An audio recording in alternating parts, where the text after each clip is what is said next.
안녕하세요. 청년차입니다. 오늘은 나그네와 불법 이민자의 분별에 관해 주신 말씀을 살펴보려고 합니다. 또한 이러한 불법 이민자의 난민 현상이 왜 일어나는지에 대해서 성경 말씀과 함께 살펴보고자 합니다. 우선 국내와 미국, 유럽에 많은 문제를 일으키고 있는 불법 이민자, 난민에 관한 영상을 먼저 살펴보시겠습니다. 멕시코 국경을 넘다 체포된 중국인은 지난해 3만 7천여 명, 1년 전의 10배, 2년 전과 비교하면 무려 50배나 많은데요. 올 상반기 5개월 동안에도 1만 6천여 명이 붙잡혔습니다. 我只需要星期一到星期五上班，星期六、星期天可以陪我的家人就可以了。这就是我的梦，美国梦。 미국인들은 이민자 문제를 어떻게 바라보고 있을까요? 3월 갤럽 조사에 따르면 미국인 2명 중 1명이 불법 이민 문제에 대해 크게 우려하고 있는 것으로 나타났습니다. 이민자의 나라인 미국에서 반이민 정서가 커지고 있다는 얘기입니다. No criminal history, no photos, no cell phone, no social media. Sometimes we're even unclear on a name or a date of birth. 중국인 단체 관광객에 대한 무비자 입국이 시행됩니다. 무비자 입국 시 최대 15일간 국내 여행을 할 수 있으며 이번 조치는 내년 6월 30일까지 이뤄집니다. 정부는 이번 조치를 비롯한 관광 활성화 정책으로 내년 6월까지 중국인 관광객 100만 명 정도가 더 한국을 찾을 것으로 보고 있습니다. 네, 국내의 경우에도 중국인들의 관광 매너 문제로 몸살을 겪어왔는데요. 이제는 중국인 무비자가 허용됨에 따라 혼잡한 중국 관광객 증가는 물론 중국인들의 불법 체류가 급격하게 증가하게 되겠습니다. 기타 여러 타국가에서 온 불법 체류자 문제도 동일하게 증가하게 되겠고요. 지금 화면에 보이시는 2023년 7월 기준 체류 외국인 245만 명, 불법 체류 외국인이 42만 8천 명을 넘어섰다라고 나옵니다. 미국뿐 아니라 유럽, 북유럽 등 전 세계가 현지인들이 아닌 불법 이방인들에 의해 극심한 혼란의 시간을 겪어왔고, 이 일들은 앞으로 더 큰 문제로 이어지게 되겠습니다. 성경에는 나그네에 관한 말씀과 불법 이교도들에 관한 말씀 두 가지 말씀이 공존하고 있습니다. 보통 성경에서 나그네들에게 친절을 베풀고 그들의 심정을 이해하라는 말씀들이 많이 있기 때문에 나그네와 불법 이민자의 문제를 성경적으로 어떻게 바라봐야 하나 생각을 해보게 됩니다. 성령께서 11월 3일에 나그네와 불법 이교도들에 대한 구분에 대해 비유로 보이셨습니다. 성령께서 나그네와 불법 이민자들의 차이에 대해서 나그네는 현지 사람들과 좁은 오솔길 같은 길에서 지나치기 전에 서로 멀리서부터 양보하고 배려하며 좁은 길도 서로 배려하면서 잘 피해서 지나가는 사람들로 보이셨고요. 웃고 화평이 가득한 사람들의 장면으로 보이셨습니다. 레위기 19장 33절 34절, 히브리서 13장 2절입니다. 나그네가 너와 함께 너희 땅에 머물거든 너희는 그를 괴롭히지 말고 너희와 함께 거하는 그 나그네를 너희 가운데서 태어난 자같이 여기며 내 자신과 같이 사랑하라. 너희는 이집트 땅에서 나그네였느니라. 나는 주 너희 하나님이니라. 나그네 대접하기를 잊지 말라. 이로써 어떤 자들이 알지 못하는 가운데 천사들을 대접하였느니라. 여러분도 성경에서 나그네들에게 친절히 대하고 유대인들이 이집트에서 나그네로서 학대받았던 것을 기억하라는 성경의 여러 구절들을 읽어보셨을 거라고 생각합니다. 실제로 이방인 나그네들에게 친절히 대하는 것과 사람의 친절을 하나님께서는 선하다고 하셨는데요. 그럼 이런 불법 이민자들에게도 단순히 성경에서 나그네를 사랑하고 친절히 대하라고 하셨기 때문에 모두 그렇게 하는 게 맞을까요?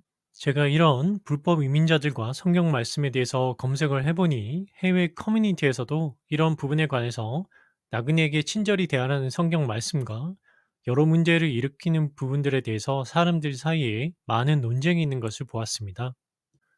성님께서 이러한 논쟁에 관해서 나그네와 불법 이방인에 대한 분별이 있음을 보이셨고요. 성경에 나와 있는 불법 이방인에 대한 성경 구절을 살펴보겠습니다. 에스겔 7장 23절에서 25절입니다. 너는 사슬을 만들라. 이는 그 땅이 피 흘리는 범죄들로 가득하며 그 도시가 폭력으로 가득하기 때문이라. 그러므로 내가 이교도들 중에서 가장 악한 자들을 데려오리니 그들이 저들의 집들을 소유하리라. 또 내가 강한 자들의 영화를 그치게 하리니 그들의 거룩한 처소들이 더럽혀질 것이요 파멸이 이르리니 그들이 평안을 구하여도 결코 없으리라. 에스겔 7장 23절에서 25절의 말씀이 불법 이민자, 이교도들에 관한 말씀이고요. 이 부분을 불법 이민자, 불법 이교도들과 연관지어서 말하는 분들이 너무 적은 듯해서 다른 분들에게 성경에 이러한 말씀이 있다라고 공유해 주시면 감사하겠습니다. 보시면 이러한 혼란과 불안이 야기된 이유가 우리의 범죄와 폭력이 가득함으로 인함이라고 기록되어져 있습니다. 사실 대부분의 이방인, 이민자들은 세계 어느 나라 지역을 가더라도 약자이기 때문에 더욱 조심하고 현지인들과 갈등이 가능하면 일으키지 않으려고 합니다. 실제로 해외에서 살아보신 경험이나 여행을 다녀보신 분들이라면 많은 경험을 하셨을 거라고 생각합니다. 현재 유럽과 스웨덴에서 발생하고 있는 난민 문제에 대한 영상을 보시겠습니다. 여정에 몸을 맡긴 채 유럽으로 향하는 난민들. 우크라이나 전쟁과 경제 불황 등으로 그 수가 급증했습니다. 작년 한 해 유럽에 적법한 자격 없이 입국한 이주민 수는 약 33만 명, 2016년 이후 최고치입니다. 유럽에서는 21개국에서 우파 정당이 제1당을 차지했고 일부 극우 정당에서는 불법 이민자 문제를 지지자 결집에 활용했습니다. 프랑스에선 최근 반이민 정책을 전면에 내세운 르펜의 방식이 높은 지지를 얻었고 다가올 스페인 총선에서도 반이민 기조의 정당이 연정으로 집권할 가능성이 높다는 게 중론입니다. Y condenada también a la falta de futuro, a la delincuencia y a la vez condenando a nuestro pueblo y a los barrios más degradados y a los barrios más humildes a la inseguridad. 14, 15 years old, injured people, killed people. Pay 100,000 for one murder. 스웨덴은 유럽 국가 중에서도 친이민 정책을 펼쳐왔죠. 특히 2015년엔 망명 신청자 수가 16만 3천여 명으로 정점을 찍었습니다. 스웨덴이 난민을 받아들인 이유는 인도주의적인 차원도 있었지만 경제 성장을 떠받칠 노동력을 확보한다는 실질적 목적도 있었는데요. 하지만 이들을 스웨덴 사회로 통합시키는 데는 실패하고 말았습니다. Invandrarnas fel och hit och dit, men det är egentligen det är inrikesfödda som är mest kriminella. Det är många utsatta områden där de inte har fått den här uppväxten som de bör få egentligen. 이들은 그저 노동력 일꾼이었고 복지, 교육 등에서도 다른 대우를 받았습니다. 결국 취약계층으로 전락해버렸던 것이죠. 결국 학교와 지역사회를 떠나 향한 곳이 갱단이었던 겁니다. 이러한 불법 난민과 이민자 문제가 전 세계에서 공통적으로 발생하고 있고요. 국내도 중국인 불법 체류자, 동남아 불법 체류자, 조선족 문제로 여러 가지 사항들이 나빠지고 있습니다. 지금 화면에 보이시는 기사를 보시면 11월 7일 기사에 한강공원에 중국인들이 국제 걷기 교류 행사라는 명목하에 군복 유사 복장을 입고 단체로 행진한 일도 있었다라는 기사가 나왔습니다. 현재 이러한 불법 난민, 불법 체류자에 의한 수많은 사회 문제와 혼란이 우리의 죄가 쌓이고 범죄가 넘침에 따라 하나님께서 그에 대한 벌을 내리고 계신 것을 인지하셨으면 합니다. 또한 모든 중국인들이 나쁜 것은 아니지만 일부 중국 범죄자들이 추적이 어려운 타국에서 더 많은 문제를 일으킬 것은 너무나 분명합니다. 악한 이교도들이라고 성경에 기록되어져 있다고 해서 중국인들이나 아프리카 난민들을 단순히 그렇게 바라보아서는 안 되겠고요. 단지 여러 가지 다양한 문화가 하나님 말씀 없이 한 지역에 공존하게 되면 질서가 무너지고 혼란이 발생하게 되는 것은 당연하겠습니다. 국가와 땅의 경계가 구분되어져 있는 데는 이유가 있는 것이니까요. 한국 사람들도 그 정도가 조금 덜하다라고 스스로 생각할 뿐이지 한국인들도 그다지 환영하지 못했던 시기가 훨씬 더 길었고요. 지금도 여전히 차별이 표면적으로 조금 덜 드러날 뿐 누군가의 영역에 들어가는 한국 사람들도 누군가에게는 악한 이교도일 뿐입니다. 우리가 보기에는 중국인과 일본인, 한국인 사이에는 차이가 있고 다르다라고 스스로 생각하지만 누군가가 보기에는 그냥 아시아인 같이 생긴 반갑지 않은 이방인들로 취급을 받을 뿐입니다.